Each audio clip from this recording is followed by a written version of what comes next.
নারে তাকবীর, নারে তাকবীর, নারে তাকবীর।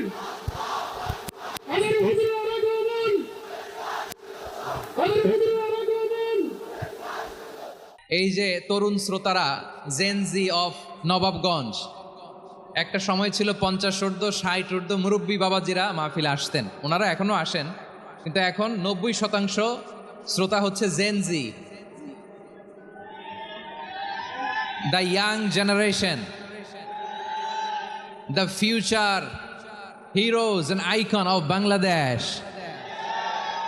তোমাদের হাতেই বাংলাদেশ নিরাপদ। আমরা দেখেছি যত জুলুম, যত ফ্যাসিবাদ, যত অন্যায়, যত অত্যাচার, সব কিছুকে তোমরা দুমড়ে মুচড়ে সত্যের পয়গামকে 56,000 বাংলাদেশের প্রতিটি ইঞ্চি মাটিতে ছড়িয়ে দিয়েছো তোমরা। সো তোমাদের হাতে নিরাপদ এদেশের লাল সবুজের পতাকা। এজন্য তোমাদের কাঁধে অনেক দায়িত্ব, আবেগ আর বিবেকের সমন্বয়ে আমাদেরকে সামনে আগাতে হবে, বাংলাদেশকে রিবিল্ড করতে হবে। লেটস রিবিল্ড আওয়ার নেশন, ঠিক কিনা বলেন? এই জন্য পরিশ্রমী হইতে হবে, কেরিয়ার গঠন করতে হবে, দেশের জন্য কাজ করতে হবে। পরিশ্রমে লজ্জা নেই, লজ্জা অলসতায়, ঠিক কিনা? পরিশ্রম করলে যে গা থেকে ঘাম ঝরে, এখানে যে লোনা পানি ঝরে, এই লোনা পানিতে জন্মায় সফলতার বীজ। আমার বারুয়াখালীর যুবক শ্রেণী, যুবক ভাইরা, পরিশ্রমী হইতে হবে, ফ্যামিলির জন্য, নিজের জন্য, দেশের জন্য আমাদের কাজ করতে হবে। রাজি আছি তো সবাই? আল্লাহ সবাইকে কবুল করুক, আমরা পড়ি আমিন। প্রিয় ভাইয়েরা, আমাদের সময় খুব কম, কথা অনেক বেশি। অনেকে আপনারা দুপুরে খাবারও খেতে পারেননি, অনেকে গতকাল চলে আসছেন। গতকাল আসছেন কারা কারা দেখি? ইয়া সালাম। গতকাল যারা আসছে সব সামনের জায়গা প্যাক করে রাখছে একেবারে। মাশাআল্লাহ, মাশাআল্লাহ, আল্লাহ কবুল করো তুমি। প্রিয় ভাইয়েরা, আজকের প্রোগ্রামটি খুবই সুশৃঙ্খল, ওয়েল অর্গানাইজড, ওয়েল ডিসিপ্লিন।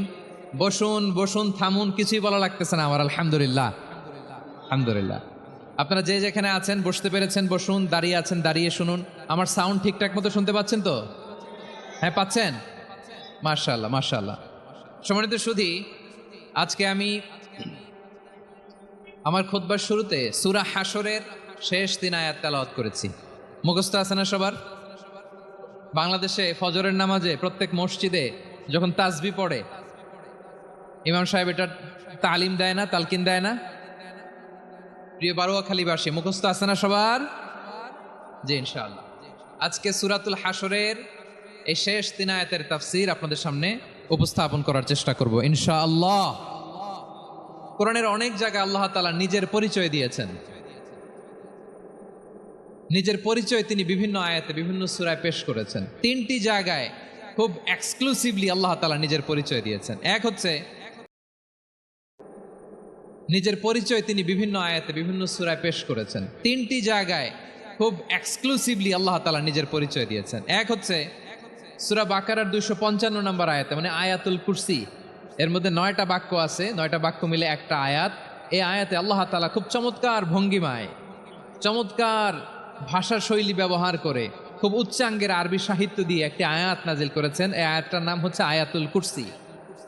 বিশ্বনবী বলেন, মান কারা আয়াতুল কুরসি দুবুরা কুল্লি সালাতিন মাকতুবাতিন লাম ইয়ামনাহু মিন দুখুলিল জান্নাতি ইল্লাল মাউত। প্রত্যেক ফরজ নামাজের পরে যে আয়াতুল কুরসি পড়বে, তার জান্নাতে যাওয়ার ক্ষেত্রে আর কোনো বাধা থাকে না, একটা জিনিস ছাড়া, সেটা হচ্ছে মৃত্যু, মরণ। লোকটা মরে না তাই জান্নাতে যায় না, মরলেই জান্নাতি। এই আয়াতুল কুরসির এই আয়াতে আল্লাহ তাআলা খুব স্পষ্টভাবে নিজের পরিচয় তুলে ধরেছেন। আবার সূরাতুল ইখলাসের ভেতরে আল্লাহ তাআলা খুব চমৎকার ভঙ্গিমায় তিনি নিজের পরিচয় তুলে ধরেছেন। অনুরূপভাবে সূরা হাশরের শেষ 3 আয়াতেও আল্লাহ তাআলা খুব চমৎকারভাবে নিজের পরিচয় তুলে ধরেছেন। আওয়াজ করে পড়ুন সুবহানাল্লাহ। আমরা সূরা হাশরের শেষ 3 আয়াতের তাফসীর আজকে আমরা শুনবো।